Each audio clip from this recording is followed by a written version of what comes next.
Perintah Kaisar Naga. Audiobook Novel Silat. Episode 469. Waduh, penguasa dari istana keberapa? Dev terkejut. Anda harus tahu bahwa ketika Shrio berada di puncaknya, dia pasti sangat luar biasa, tetapi Dev tidak menyangka Shrio akan kalah dari penguasa istana. Dengan cara ini, kekuatan 10 istana ini sungguh luar biasa. Penguasa dari istana ketiga, kata Shrio. Oh, tidak masalah, Dev menghela nafas panjang. Setelah penguasa istana ketiga, masih banyak penguasa istana seperti keempat, kelima, keenam, ketujuh, dan kedelapan. Seharusnya tidak ada bahaya untuk saat ini. Lagi pula, tidak mungkin bagi 10 istana untuk mengirim 3 penguasa istana untuk menangani dirinya sendiri sekaligus. Jangan khawatir Tuan Chen. Karena aku telah setuju untuk melayani Anda selama 300 tahun, tidak peduli siapapun yang mengancam Anda selama 300 tahun ini, aku akan melindungi Anda, bahkan jika itu berarti bertarung sampai mati. Shrio berkata kepada Dev dengan sangat serius. Oke. Dev memandang Shrio dengan rasa terima kasih, lalu mengangguk. Aku juga. Tiwin buru-buru berbicara setelah melihat ini. Santai saja, jangan khawatir, nyawa kalian tidak akan terancam jika kalian mengikutiku. Jika orang yang mengancamku terlalu kuat, tentu saja akan ada seseorang yang mengurusnya. Di belakangku ada seseorang yang lebih kuat dari kalian berdua. Dev berkata sambil tersenyum. Dev, ayo kita pergi dari sini. Aku selalu merasa ini terlalu menakutkan. Kelly sangat ketakutan saat melihat hukuman surga itu untuk pertama kalinya. Dev mengangguk, lalu semua orang melesat dan meninggalkan tangga tingkat kedua dan kembali ke negeri tanpa takdir di dunia surga dan manusia. Caesar Lin dan Taois Walis terkejut melihat Dev dan yang lainnya keluar lagi. Tangga level kedua ini terlalu cepat, dan ada seorang kultivator pedang dengan tatapan abadi mengikuti Dev. Juga muncul pada saat yang sama banyak biksu dari dunia tangga kedua. Zeke dan Yuki juga diteleportasi keluar bersama. Gerbang cahaya di tangga tingkat kedua perlahan menghilang, yang membuktikan bahwa penjaga di tingkat kedua telah pergi. Zeke menatap Dev dengan tak percaya, terutama saat ada kultivator pedang lain di samping Dev. Kakak senior, ayo pergi ke lantai 3, Zeke tidak banyak bicara, tetapi membawa Yuki ke lantai 3. Setelah mengucapkan terima kasih kepada Dev, para biksu lainnya juga melompat ke tingkat ketiga. Tuan Li? Taois Walis tercengang setelah melihat Shio. Jelaslah bahwa Taois Walis sebenarnya mengenal Shio ini. Tuan Walis? Aku tidak menyangka bahwa Anda terjebak di dunia surga dan manusia. Pantas saja aku tidak melihat Anda selama bertahun-tahun. Shio terkejut saat melihat Taois Walis. Bagaimana kau bisa berada di tangga itu? Taois Walis bertanya dengan bingung. Aku melakukan kesalahan kecil dan akhirnya dipenjara di tangga surga. Shio berkata dengan sedikit malu. Kesalahan apa yang telah kau buat? Tanya Taois Walis penasaran. Ini. Bagaimana? Bagaimana mungkin Shrio berani mengatakan bahwa dia melakukan kesalahan mengintip seorang wanita yang sedang mandi? Guru, jangan bertanya lagi. Kita kembali ke markas dulu dan beristirahat. Aku akan menantang level ketiga. Dev membantu Shrio untuk menenangkan keadaan. Tuan Chen, penjaga lantai 3 pasti sangat kuat. Meskipun Anda juga kuat, saya khawatir akan sulit bagi Anda untuk melewati lantai 3. Saya pikir Anda harus pulih terlebih dahulu, lalu berlatih. Ini adalah kesempatan yang baik bagi saya untuk membantu Tuan Chen mengasah keterampilan pedang. Shrio berkata kepada Dev. Saya dapat membantu Tuan Chen melembutkan tubuh. Tiwin juga berkata. Okelah kalau begitu, tangga ke langit ini hanya bisa bertahan selama 3 bulan, jadi tidak perlu menunggu untuk saat ini. Dev mengangguk. Setelah bertempur dalam 2 pertempuran berturut-turut, Dev benar-benar kelelahan dan perlu memulihkan diri secara perlahan. Kelompok itu kembali ke gerbang Dao. Pada saat ini, jumlah biksu di gerbang Dao jauh lebih sedikit, sebagian besar dari mereka berlari ke tangga ke langit. Saat Dev dalam masa pemulihan, dia berlatih dengan Shrio untuk mengasah keterampilan pedangnya. Dia juga berlatih melawan Tiwin secara langsung untuk melatih tubuhnya. Di balik gunung gerbang Dao, lautan awan mendidih. Shiryo menyatukan jari-jarinya untuk membentuk pedang, tetapi sebelum ia bisa melepaskan pedang itu, pohon pinus berusia berabad-abad di tebing mulai menjatuhkan jarum hijaunya. Dev berdiri diam dengan mata terpejam, pedang hijau di lengan bajunya berdengung tanpa henti. Ia seakan melihat Bima Sakti tergantung terbalik di atas tulang belakang pedang. Waspadalah! Shiryo tiba-tiba menyatukan jari-jarinya dan menebas. Cahaya pedang yang terang menembus kabut, tetapi ketika menyentuh 3 inci di antara alis Dev, cahaya itu berubah menjadi ribuan kupu-kupu cahaya.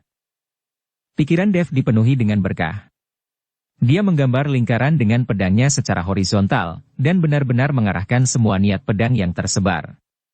Kemanapun pedang itu menunjuk, lautan awan mengembun menjadi 9 naga putih yang menjulang ke langit. Urat-urat di lengan Tiwin menonjol, dan dia menghantam dengan tangan besinya. Tuan Chen, terima pukulan ini. Hembusan angin menerbangkan kerikil dan mengenai dada Dev, tetapi dia memanfaatkan momentum itu untuk berbalik, dan tubuhnya bersinar dengan cahaya keemasan redup. Saat kedua lelaki itu bertarung, seluruh gunung berguncang, mengejutkan sekawanan burung yang menghalangi langit. Tubuh bagaikan kuali, dan kehendak ilahi adalah api. Tiwin tiba-tiba berhenti tertawa terbahak-bahak, tetapi Dev merasa seolah-olah organ dalamnya ditempa oleh api. Dia membuka mulutnya dan memuntahkan udara busuk, yang mengembun menjadi pusaran angin kencang di udara. Dev mengikuti Shiryo dan Tiwin untuk berlatih, yang membuat Cesar Lin dan Taois Waris ketakutan. Karena kegilaan Dev, di bawah pelatihan Shiryo dan Tiwin, kekuatan Dev telah meningkat pesat. Faktanya, Tiwin dan Shiryo masih sangat menyukai Dev. Meskipun mereka berjanji untuk melayani Dev selama 300 tahun, baru setelah pelatihan selama periode ini mereka menemukan bakat dan pemahaman Dev, yang langka dalam 1000 tahun. Terlebih lagi, Dev tidak seperti pemuda generasi kedua yang mereka bayangkan. Kekuatannya sepenuhnya karena kerja kerasnya sendiri. Terkadang Dev dipukuli di sekujur tubuhnya, tetapi dia tidak punya niat untuk mundur. Bergemuruh. Akhirnya, ketika Shiryo dan Tiwin masih menenangkan Dev, tiba-tiba langit dan bumi berguncang, dan awan hitam bergulung-gulung. Kedua orang yang melihat pemandangan ini tercengang. Apakah itu awan petir kesengsaraan guntur? Shiryo berkata dengan kaget. Siapa yang akan menerobos? Mungkinkah Tuan Chen? Tiwin menatap Dev yang berdiri dengan pedang di tangannya, agak tidak percaya. Awan petir itu sangat menakutkan, seharusnya bukan Tuan Chen. Dia hanya alam mahayana tingkat ketiga. Bagaimana mungkin dia bisa menarik kesengsaraan guntur yang begitu menakutkan? Kata Shiryo tak percaya. Kalian berdua sebaiknya menjauh untuk menghindari terkena dampak dari kesengsaraan guntur. Itu adalah awan kesengsaraan guntur yang disebabkan oleh malapetaka Dev. Kata Taois Walis kepada Shiryo dan Tiwin. Apakah itu benar-benar disebabkan oleh Tuan Chen? Apakah dia bisa menahan guntur yang mengerikan seperti itu? Shiryo terkejut. Kau lupa bahwa Tuan Chen bahkan mampu menahan kekuatan surgawi biksu abadi, jadi dia pasti mampu mengatasi kesengsaraan guntur ini. Mari kita menjauh dulu.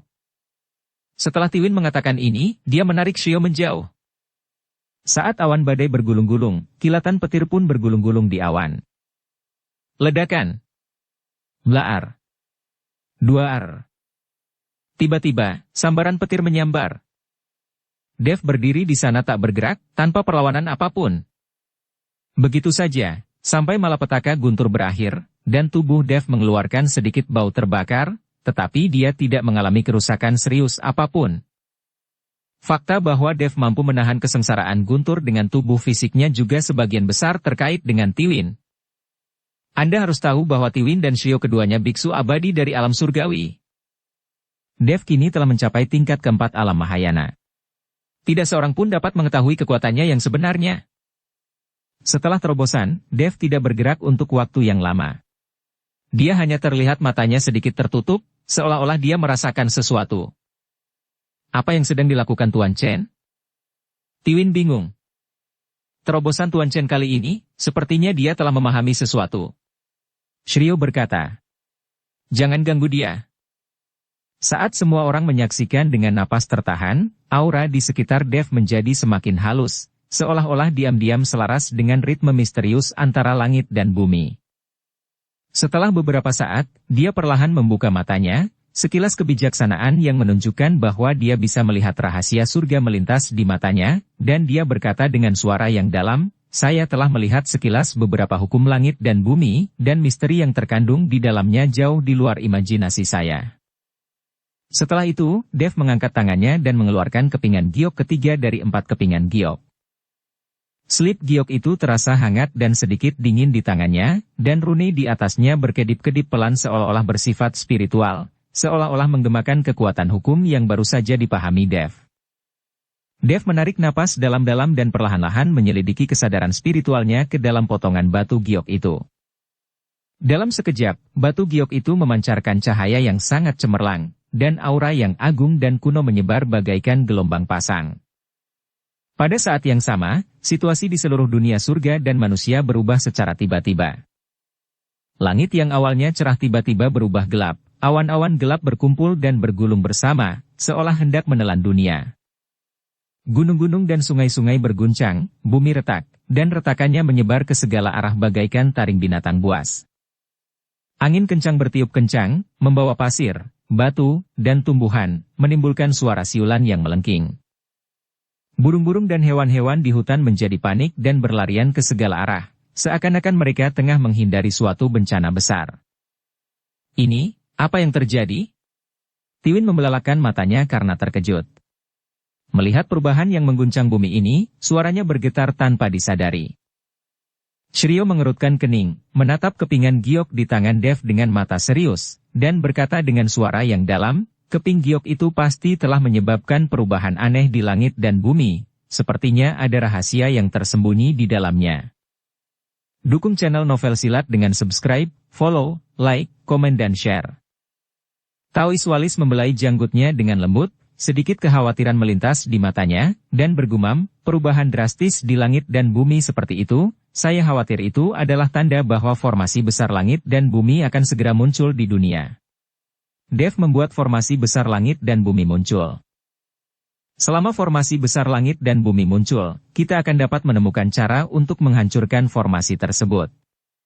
Kemudian kita dapat kembali ke alam surgawi dan tidak perlu terjebak di sini lagi. Mendengar Taois Walis mengatakan ini, Tiwin dan Shiryo sangat gembira. Mereka bermimpi untuk kembali ke alam surgawi. Pada saat ini, Dev benar-benar tenggelam dalam dunia dalam slip giok. Di ruang spiritual yang luas dan tak terbatas, gambar-gambar kuno dan misterius berkelebat seperti kaleidoskop. Dia melihat kelahiran dan perubahan gunung dan sungai, pergerakan bintang, matahari dan bulan, serta naik turunnya semua makhluk hidup. Dalam gambar-gambar ini, benang-benang tipis saling terjalin, mewakili perwujudan konkret hukum langit dan bumi. Saat ia menjelajahi slip giok itu lebih dalam, Dev merasa seolah-olah kesadarannya telah menyatu dengan seluruh dunia surga dan manusia. Dia dapat dengan jelas merasakan hembusan napas setiap jengkal tanah, aliran setiap hembusan angin, serta suka duka setiap makhluk hidup.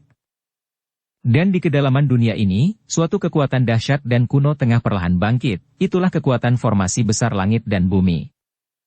Hampir sampai. Formasi besar langit dan bumi akan segera muncul. Dev bergumam pada dirinya sendiri. Dahinya dipenuhi keringat, tetapi dia tidak menyadarinya. Dia mengerahkan segenap tenaganya untuk mengaktifkan indera spiritualnya, mencoba menjalin hubungan yang lebih dalam dengan formasi agung langit dan bumi yang akan segera muncul. Hanya dengan cara ini, ketika formasi besar langit dan bumi muncul, akan mungkin untuk menghancurkannya dengan lebih cepat dan lebih mudah. Sementara itu di tempat lain. Sekte pembakaran api. Di ruang rahasia, Harman Wen merasakan gerakan yang tidak biasa di dunia surga dan manusia, dan ekspresinya menjadi lebih serius. "Aku khawatir formasi besar langit dan bumi mungkin akan segera muncul," gumam Harman Wen. "Leluhur, formasi besar langit dan bumi telah muncul, dan kita tidak tahu apakah itu baik atau buruk. Seseorang pasti mencoba menghancurkannya." Seorang lelaki tua berjanggut putih berkata di depan Harman Wen. Orang ini adalah pemimpin sekte pembakaran api, Daavos Wen, dan ayah dari Devon Wen dan Daisy Wen. Daavos mengasingkan diri bukan karena dia terluka, dia hanya sedang menyembuhkan Harman Wen. Di mana ada kebaikan, di situ ada keburukan, dan segala sesuatu di dunia ini memiliki dua kutub yin dan yang. Namun, jika formasi besar langit dan bumi ini hancur, itu mungkin bukan hal yang buruk bagi kita. Setelah Harman Wen selesai berbicara, dia melihat peti mati perunggu yang tidak jauh dari situ. Leluhur, siapa yang ada di dalam peti mati perunggu itu? Mengapa Anda menyuntikkan energi spiritual ke dalamnya setiap hari? Davos bertanya dengan bingung.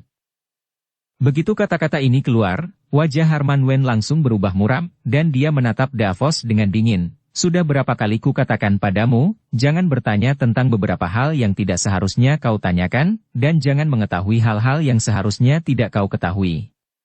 Itu sama sekali tidak baik untukmu.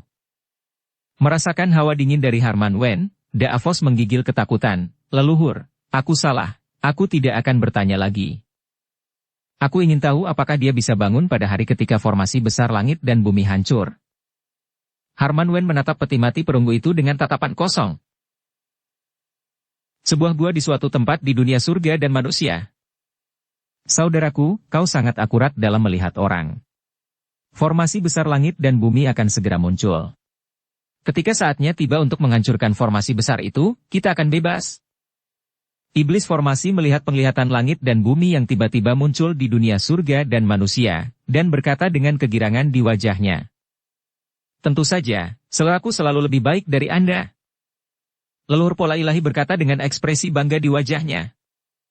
Bodoh, oke, lupakan saja, dia dikirim ke pintumu oleh orang lain. Apa hubungannya denganmu? Cepat dan mainkan catur. Dengan formasi setengah matang yang kau ajarkan padanya, saat formasi besar langit dan bumi benar-benar muncul, dia mungkin tidak akan mampu menghancurkannya. Dia akan membutuhkan aku untuk mengajarinya. Iblis formasi memutar matanya. Bodoh, gerakanmu bahkan tidak sebaik gerakanku, dan kau masih berani berkata begitu? Leluhur pola ilahi berkata dengan jijik. Brengsek, omong kosong, kau berbicara omong kosong, jangan kira kau adalah kakak senior, kau bisa meremehkanku, coba saja jika kau tidak setuju. Iblis formasi marah. Coba saja jika kau ingin mencoba, mana mungkin aku bisa takut padamu, leluhur pola ilahi melemparkan bidak caturnya. Ayo. Dan jijik. Mereka berdua bertarung lagi, dan penulis tidak tahu berapa kali mereka mengalami pertarungan karena hal sepele seperti ini. Hanya ketika mereka lelah berkelahi, keduanya akan berhenti.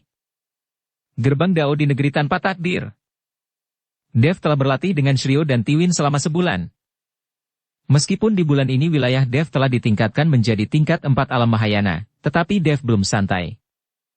Sejak awal, dia mengikuti Shiryo dan Tiwin untuk berlatih melawan satu sama lain, dan dia sering dipukuli, tetapi sekarang dia dapat melakukannya dengan mudah di bawah tangan keduanya. Dan pada bulan ini, banyak biksu yang memasuki tangga surgawi juga keluar dari tangga surgawi satu demi satu. Bailis dan yang lainnya, serta Kaizen, yang juga keluar dari tangga. Hanya Gabriel yang masih berada di lantai 4. Banyak dari mereka memasuki tangga ke langit, tidak berpikir untuk mencapai 9 lantai dan memasuki alam surgawi. Lebih banyak orang berpikir untuk memasuki dunia tangga ke langit, mencari beberapa sumber daya, atau berolahraga. Tidak mudah untuk melewati lantai 9. Tuan Muda Ming juga keluar dari tangga ke langit, dan seluruh tubuhnya tampak sedikit bersemangat. Sepertinya dia telah mendapatkan banyak sumber daya dari dunia di dalam tangga ke langit. Hei, anak itu telah meningkat ke level baru hanya dalam 1 bulan. Ketika Tuan Muda Ming datang ke gerbang Dao, dia menemukan bahwa Dev telah ditingkatkan dari tingkat ketiga alam Mahayana ke tingkat keempat alam Mahayana. Dan sepertinya Dev tidak tinggal di dunia tangga ke langit. Tuan Muda Ming, 2 saudara dari sekte pembakaran api tidak berada di gerbang Dao sekarang, mereka tampaknya masih berada di tangga menuju langit. Kali ini adalah kesempatan bagus untuk berurusan dengan Dev. Pria tua berambut merah itu berbisik. Tuan Muda Ming, sekarang memang saat yang tepat. Vince Qian juga datang ke Tuan Muda Ming dan berkata. Hingga saat ini, Vince Qian tetap ingin membunuh Dev. Tuan Muda Ming, bukankah lebih dari cukup bagi beberapa dari kita untuk bergabung untuk menghadapi Dev? Yu Jin Huo, patriark keluarga Huo, juga buru-buru berkata. Mereka berdua memiliki kebencian yang dalam pada Dev, jadi mereka tidak sabar untuk segera membunuh Dev. Tuan Muda Ming mengangguk, lalu menatap biksu berjubah hitam yang mengikuti di belakangnya. Mercer, kalian berdelapan pergi menemui Dev, kebetulan kalian semua adalah kultivator pedang juga. Pemimpin dari 8 biksu berjubah hitam mengangguk, baik, Tuan Muda. Mereka melepas jubah hitam mereka. Semua orang mengenakan pakaian rakyat jelata yang ketat, dan mereka membawa kotak pedang di belakang mereka. Identitas 8 kultivator pedang bisa dilihat sekilas. What, 8 pendekar pedang Gunung Iblis? Melihat pakaian ini, Yu Jinhuo dan Vince Qian sama-sama sangat terkejut. Mereka tidak menyangka bahwa 8 pendekar pedang Gunung Iblis yang telah lama hilang sebenarnya ada di Raja 4 Neraka saat ini. Terlihat sosok 8 orang menghilang dalam sekejap, dan kemudian 8 aura pedang yang ganas muncul di langit. Persatuan manusia dan pedang. Dev, yang sedang berlatih, mengerutkan kening sejenak, lalu melirik ke atas, ekspresinya cukup serius. 8 energi pedang ini adalah biksu yang benar-benar luar biasa. Merasakan aura ini, level lawan pasti berada di tingkat keempat transformasi alam abadi negeri peri, atau bahkan lebih tinggi. Ketika 8 energi pedang ini mendarat di depan Dev dan berubah menjadi 8 biksu yang membawa kotak pedang, alis Dev mengerutkan kening lebih dalam. Waduh, 8 pendekar pedang Gunung Iblis? Melihat 8 orang ini, wajah Kaizen tampak sedikit jelek saat melihat 8 orang ini. Ipar keempat, apakah kau mengenal mereka? Dev bertanya. Tentu saja, 8 pendekar pedang Gunung Iblis juga merupakan tokoh terkemuka bertahun-tahun yang lalu, tetapi sangat disayangkan bahwa mereka adalah kultivator iblis. Belakangan, saya mendengar bahwa mereka diburu dan akhirnya mati di tangan seorang ahli. Tanpa diduga, 8 pendekar pedang ini masih hidup, dan sepertinya kekuatan mereka telah meningkat pesat. Kaizen berkata dengan kaget. Rekan-rekan Taois, saya tidak memiliki dendam atau keluhan dengan Anda. Saya tidak tahu mengapa Anda ada di sini. Dev bertanya pada 8 pendekar pedang. Dia tidak tahu bahwa orang-orang ini semuanya berada di bawah Raja 4 Neraka. Kami berasal dari Raja 4 Neraka, dan kami telah diperintahkan oleh Tuan Muda Ming untuk membunuhmu. Kata pemimpin 8 biksu pedang, Mercer Fu. Bagaimana 8 pendekar pedang, yang begitu kuat dan pantang menyerah, berakhir di 4 aula dunia bawah Raja 4 Neraka? Bukankah semua pendekar pedang adalah pria yang berkarakter kuat dan pantang menyerah? Kaizen bertanya dengan kaget. Dev juga terkejut. Dia tidak menyangka bahwa 8 biksu berjubah hitam yang mengikuti Tuan Muda Ming akan menjadi 8 kultivator pedang yang terkenal. Saya harus mengatakan bahwa kekuatan Raja 4 Neraka ini sangat kuat, terutama Tuan Muda Ming kecil ini, yang dapat membuat begitu banyak orang kuat menyerah. Ipar keempat, bisakah kau menangani 8 orang ini? Dev bertanya. Depan Tuan Muda Ming. Kaizen terkejut dan memandang Dev. Jika menurutmu, aku tidak terlalu berguna, katakan saja dengan jelas, tidak perlu berbasa-basi. Saya tidak bersungguh-sungguh. Dev tersenyum. Apa maksudmu? Saya pikir Anda hanya tidak menyukai saya karena berlebihan. Apakah kau ingin aku mati? Ketika saatnya tiba, properti Kota Matahari dan Bulan dapat dibagi menjadi lebih banyak poin untuk adik perempuan saya. Kaizen menatap kosong pada Dev. Dev terdiam, bahkan jika Kaizen tidak mati, seluruh Kota Matahari dan Bulan akan menjadi miliknya. Tuan Chen, bagaimana dengan kami? Bailis dan yang lainnya berbicara. Dev tahu bahwa meskipun Bailis dan yang lainnya juga telah menerobos ke transformasi alam abadi negeri peri, kekuatan mereka masih agak jauh dari kultivator pedang di depan mereka. Lalu dia menatap Shio dan Tiwin. Tuan Chen, jika kita melawan 8 orang sendirian, mungkin akan sulit. Shio berkata dengan jujur. Bagaimanapun, kekuatan mereka belum pulih. Di negeri tanpa takdir ini, mereka hanya bisa mengandalkan batu roh peri yang diberikan oleh Dev untuk menjaga kekuatan mereka agar tidak menurun. Berlatih dengan Dev setiap hari juga menghabiskan banyak sumber daya. Bagaimana jika kalian berdua bergabung? Dev bertanya. Depan Tuan Muda Ming. Kita bisa mencobanya, Tiwin mengangguk. Dev hendak berbicara, dan meminta Shio dan Tiwin untuk menemui 8 pendekar pedang. Pada saat ini, kepala 8 pendekar pedang berkata, Dev, sebagai pendekar pedang, saya tidak pernah menggertak yang sedikit dengan lebih banyak. Bagaimana kalau kita bertarung 1 lawan 1? What, kau dan aku? Dev melihat Mercer. Ya, aku akan bertarung dengan ilmu pedang denganmu. Mercer mengangguk. Ya, tapi kau tidak boleh menangis, hehehe. Dev tersenyum. Andalah yang akan menangis. Setelah berbicara, sosok Mercer melompat dalam sekejap. Sudut mulut Dev terangkat, dan tubuhnya melayang ke udara. Tuan Chen, gunakan saja orang ini untuk melatih ilmu pedang selama periode waktu ini. Shiryo berkata. Oke, bro. Dev mengangguk. Tidak jauh, Tuan Muda Ming melihat mereka berdua perlahan melayang di udara, dan tersenyum samar. Dev ini agak menarik. Tiba-tiba ada dua orang yang lebih kuat di sekitarnya. Dia belum tahu bahwa Tiwin dan Shiryo, yang berada di samping Dev, adalah penjaga di dunia tangga ke langit. Tuan Muda Ming, saya khawatir Mercer bukan lawan, apakah Anda membutuhkan saya untuk mengambil tindakan? Kata pria tua berambut merah itu. Jangan khawatir, lihat dan perhatikan saja, Tuan Muda Ming berkata. Pria tua berambut merah itu mengangguk. Pada saat ini, di udara, Mercer perlahan-lahan mengeluarkan pedangnya dari kotak pedang. Begitu pedang terhunus, cahaya dingin tiba-tiba bersinar, dan udara di sekitarnya tampak membeku oleh hawa dingin, membuat suara mendengus.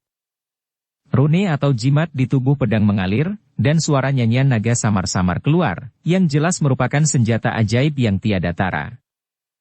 Di sisi lain, Dev, dia tidak mengeluarkan pedang pembunuh naganya yang terkenal seperti yang diharapkan Mercer. Sebaliknya, dia memejamkan mata, dan aura seluruh tubuhnya mulai mengembun perlahan, dan di telapak tangannya, sentuhan cahaya putih perlahan muncul. Dalam cahaya, ada ketajaman yang tak ada habisnya, yang merupakan niat pedang yang telah dia padatkan. Setelah melihat ini, wajah Mercer langsung menjadi sangat suram. Dia hanya merasa bahwa langkah Dev adalah penghinaan besar bagi dirinya sendiri. Dev, apa maksudmu? Tidakkah mengeluarkan pedang pembunuh nagamu akan menodai tanganmu? Sebenarnya kau bertarung melawanku dengan niat pedang ilusi ini, apakah kau meremehkan diriku? Mercer bertanya dengan suara marah, suaranya bergema di antara langit dan bumi, dengan sedikit keengganan dan kemarahan. Dia telah melihat Dev menggunakan pedang pembunuh naga, dan dia tahu bahwa pedang pembunuh naga juga merupakan senjata ajaib yang tiada tara, tetapi untuk melawan dirinya sendiri, Dev bahkan tidak menggunakannya. Dev perlahan membuka matanya, senyum melintas di matanya, dan berkata perlahan, wah, ternyata Anda dapat menebaknya, saya memang memandang rendah Anda. Dalam pertempuran denganmu, cukup menggunakan niat pedang ini. Jika aku menggunakan pedang pembunuh naga, aku akan terlalu berlebihan dan Anda tidak akan bisa menang. Nada Dev datar, tapi itu seperti batu besar yang jatuh ke danau yang tenang, memicu ribuan gelombang di hati semua orang. Bodoh brengsek, sungguh bocah yang sombong. Mercer benar-benar marah dengan kata-kata Dev, dan dengan lambaian pedang di tangannya, aura pedang yang ganas langsung menebas ke arah Dev. Dimanapun energi pedang lewat, retakan hitam terkoyak di langit, seperti ular piton raksasa yang mengerikan, bergegas langsung ke arah Dev. Dev tampak tenang, mengangkat tangan kanannya tanpa tergesa-gesa, dan dengan lembut melambaikan telapak pedangnya. Terlihat bahwa niat pedang di telapak tangan Dev langsung berubah menjadi bentuk garis putih, menghadapi aura pedang dari Mercer. Keduanya bertemu di udara, dan bukannya membuat suara keras yang dibayangkan, mereka malah menemui jalan buntu. Garis sutra putih dan energi pedang hitam terjerat dan bertabrakan satu sama lain, dan riak energi halus terus menyebar. Kemanapun mereka pergi, bebatuan di tanah berubah menjadi bubuk satu demi satu, dan pepohonan di sekitarnya ditebang di tengahnya, dan cabang serta daunnya beterbangan ke seluruh langit. Itu tergantung pada berapa lama niat pedangmu bisa bertahan. Mercer mendengus dingin, meningkatkan output kekuatan spiritual, dan energi pedang hitam langsung menjadi lebih tebal dan ganas, secara bertahap menekan sosok garis sutra putih Dev. Dev sama sekali tidak tergerak, sudut mulutnya sedikit terangkat, menunjukkan senyum percaya diri. Dia berteriak pelan, patah. Dalam sekejap, sosok sutra putih itu penuh dengan cahaya, dan kekuatan agung meledak darinya, menghancurkan aura pedang hitam yang melayang menjadi berkeping-keping. Tidak hanya itu, ledakan itu terus menyapu ke arah Mercer. Wajah Mercer berubah drastis, dan dia dengan cepat melambaikan pedang di tangannya, membentuk perisai pertahanan seperti pedang di depannya. Namun, kekuatan sisa ledakan dari niat pedang Dev terlalu kuat. Boom! Blaar! Dengan suara keras, perisai pertahanan aura pedang hancur seketika, dan tubuh mercer itu terbang puluhan kaki ke belakang seperti layang-layang yang terputus, nyaris tidak bisa menstabilkan sosoknya. Jejak darah meluap dari sudut mulutnya, dan matanya penuh dengan keterkejutan dan ketidakpercayaan. Brengsek, bagaimana bisa? Mengapa niat pedangnya begitu kuat? Mercer bergumam pada dirinya sendiri, menatap mata Dev. Selain kaget, ada juga jejak ketakutan. Tidak jauh, Tuan Muda Ming melihat pemandangan ini, dan senyum di wajahnya langsung menghilang, digantikan oleh ekspresi serius. Dev ini benar-benar tidak mudah. Tampaknya hanya dalam 1 bulan, dia telah berkembang pesat. Tuan Muda Ming berkata dengan suara rendah. Pria tua berambut merah itu juga tampak gugup di sampingnya. Dia menatap Tuan Muda Ming dan bertanya dengan hati-hati, Tuan Muda Ming, Mercer telah dikalahkan, apakah sudah waktunya bagi saya untuk mengambil tindakan? Tuan Muda Ming terdiam sejenak, lalu menggelengkan kepalanya, jangan khawatir, mari kita lihat dulu. Pada saat ini, Dev di udara, perlahan mendarat, berdiri diam, melihat Mercer, dan berkata pelan, saya ingin tahu apakah Anda masih memiliki kekuatan untuk bertarung lagi.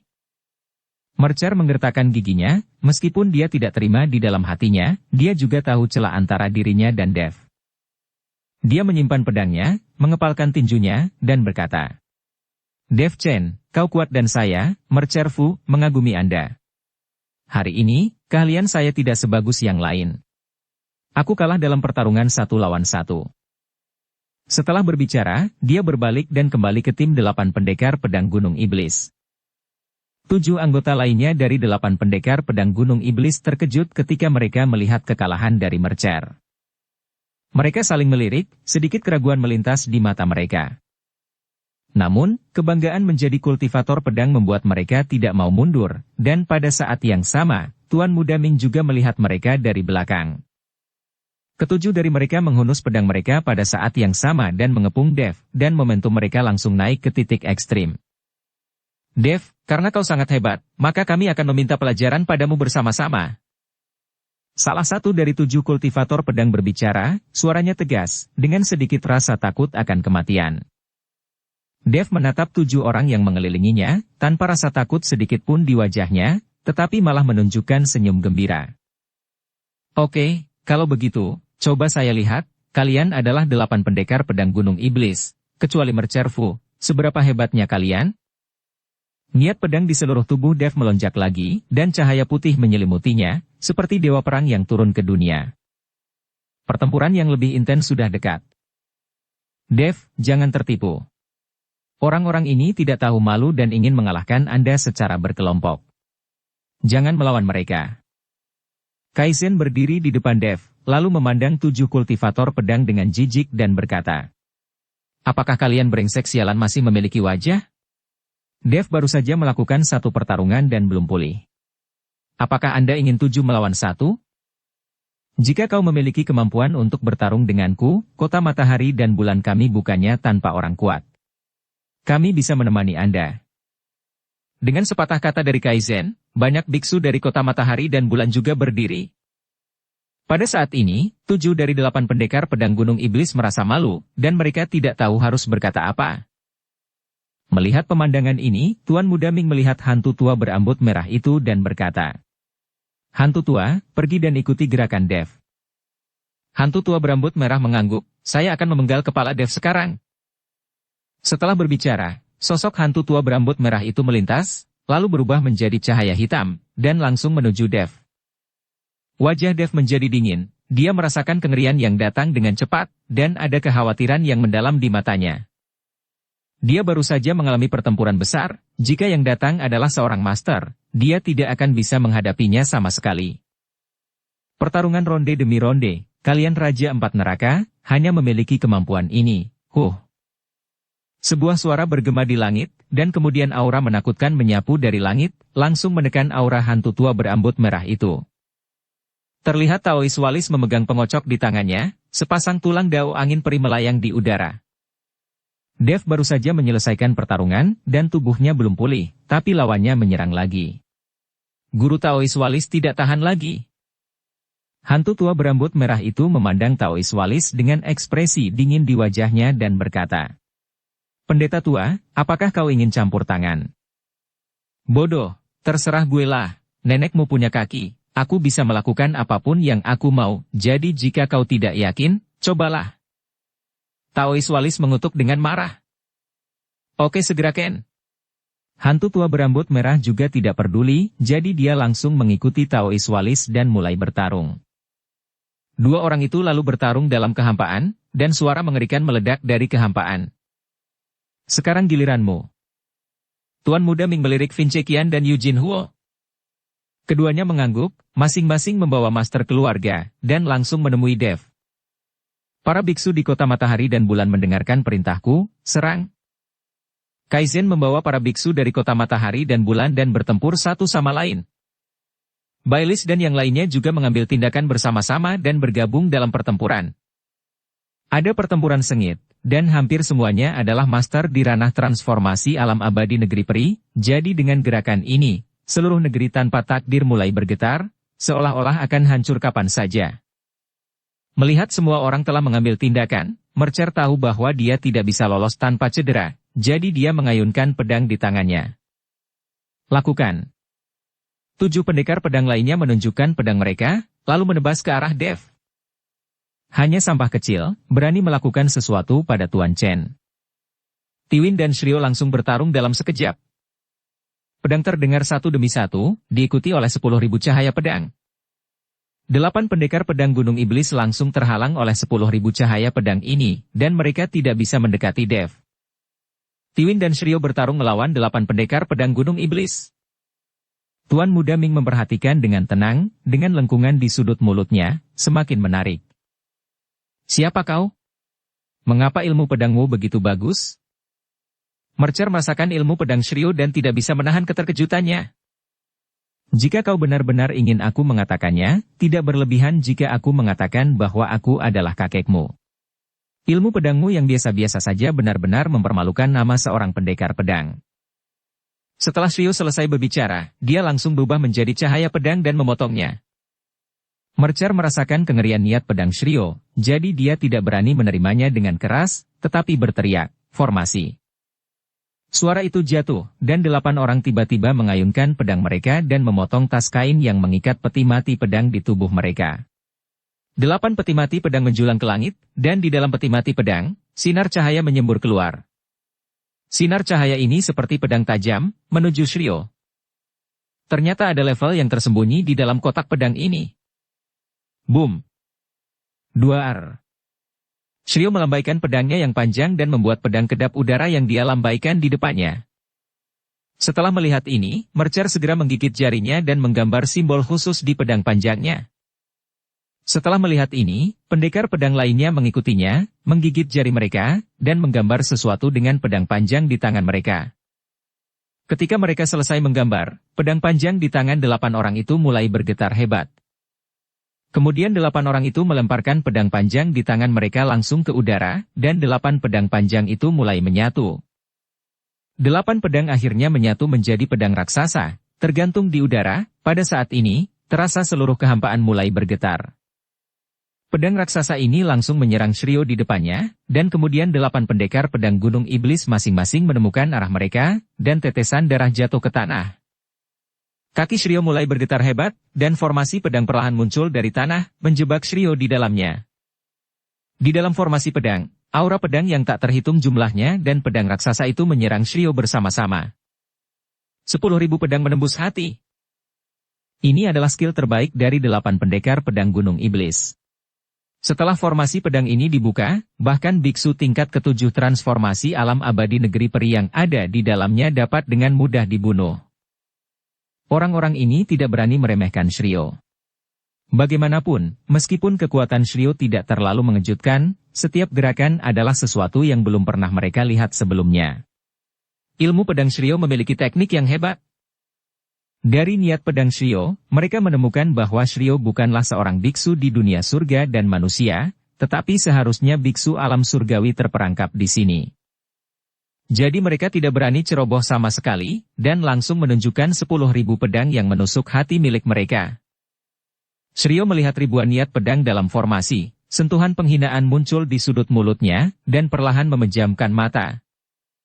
Meskipun ranah kekuatannya ditekan, Shiryo juga orang yang telah melihat dunia, bagaimana dia bisa ditakuti oleh formasi pedang kecil. Terlihat Shiryo memegang pedang di tangannya, dan kemudian dengan lembut melambaikannya terus-menerus. Di bawah lambaian pedang, sesuatu yang mirip dengan pesona terbentuk dalam jarak 100 meter dari sisi Shiryo. Domain pedang. Mercer terkejut. Dia tidak menyangka bahwa Shiryo benar-benar menampilkan domain pedang. Anda harus tahu bahwa di domain pedang ini, Shiryo adalah tuannya, dan dunia ini diciptakan oleh Shiryo. Di dalam domain pedang, Shiryo tiba-tiba membuka matanya dan berteriak. Pedang akan datang. Sret, sret, sret. Niat pedang menakutkan yang tak terhitung jumlahnya muncul, menekan formasi pedang. Itu hanya sekejap, dan formasi pedang langsung terfragmentasi di bawah niat pedang yang menakutkan ini. Mercer dan yang lainnya mundur lagi dan lagi, mata mereka penuh kengerian, dan pada saat yang sama darah terus menyembur keluar dari mulut mereka. Sekelompok semut yang tidak tahu apakah akan hidup atau mati, berani bertarung dengan kami? Tiwin berteriak, sosoknya tiba-tiba menjadi setinggi 100 meter, lalu dia memukul dengan pukulan. Mercer dan yang lainnya baru saja dipukul mundur oleh Shiryo, dan semakin terkejut ketika mereka mengetahui bahwa Tiwin benar-benar menyerang. 8 pendekar pedang Gunung Iblis tidak punya pilihan selain mundur lagi, dan pada saat yang sama mereka melambaikan pedang mereka satu persatu, menghalangi Tiwin. Boom! Blaar! Cahaya pedang hancur dalam sekejap, dan Tiwin membanting pukulan di depan Mercer dan pendekar pedang lainnya. Kekuatan yang sangat besar menyebabkan lubang besar sedalam 100 meter muncul di tanah. 8 kultivator pedang Gunung Iblis juga terguncang dan terbang keluar. Satu persatu, mereka jatuh ke tanah, malu. Dengan penampilan yang langka, alis mereka sedikit mengerutkan kening, dan ekspresinya menjadi serius. Mercer menyeka darah lebih banyak lagi, dan melihatnya dengan tak percaya. Dia tidak menyangka bahwa Shiryo dan Tiwin adalah sama-sama biksu dari alam surgawi. Meskipun kekuatan mereka ditekan, pengalaman tempur dan keberanian mereka sama sekali tidak sebanding dengan mereka. Terlebih lagi, sebagai penjaga tangga ke langit, Tiwin dan Shiryo tidak tahu berapa banyak orang yang telah mereka lawan. Pengalaman tempurnya sudah sangat kaya. Orang macam apa yang belum pernah mereka lihat? Bersambung ke episode 470. Dukung kami dengan subscribe, follow, like, komen dan share. Terima kasih.